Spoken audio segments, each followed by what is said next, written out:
Pena-roja s'ha omplert este cap de setmana de colors, de música i disfressos per a celebrar la festa de Carnestoltes. A mitja tarda, el pavelló municipal ja era ple de famílies disfressades per a donar el tret d'eixida a la festa. Entre els més menuts, les guerreres K-pop van triomfar com una de les disfresses estrella, juntament amb pirates, princeses, astronautes i inclús els mítics gossets dels 101 dàlmates. Després de la xocolatada popular, els participants van eixir al carrer per a fer una volta al poble, una comitiva presidida per una enorme sardina que des del primer moment va captar totes les mirades.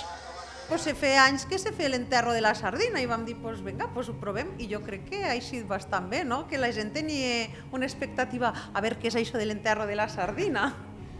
Los xiquets van participar també en un taller on van decorar sardines de paper que més tard se van cremar al foc juntament en la gran sardina que encapçalava la desfilada. D'esta manera s'ha volgut donar més espai a les famílies i un programa continuat des de la tarda fins a la matinada.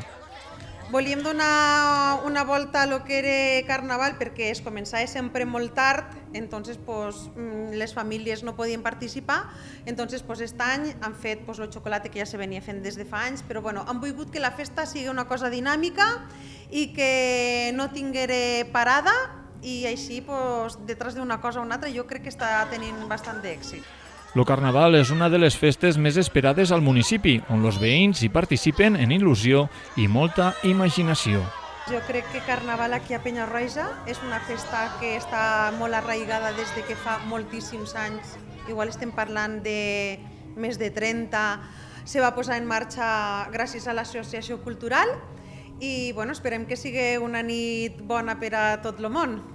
Després del sopar popular va arribar el torn dels adults en una desfilada carregada d'imaginació i un ball que es va allargar fins ben entrada la matinada. Pena-roja tanca així un Carnestoltes ple de tradició i novedats i sobretot molta participació.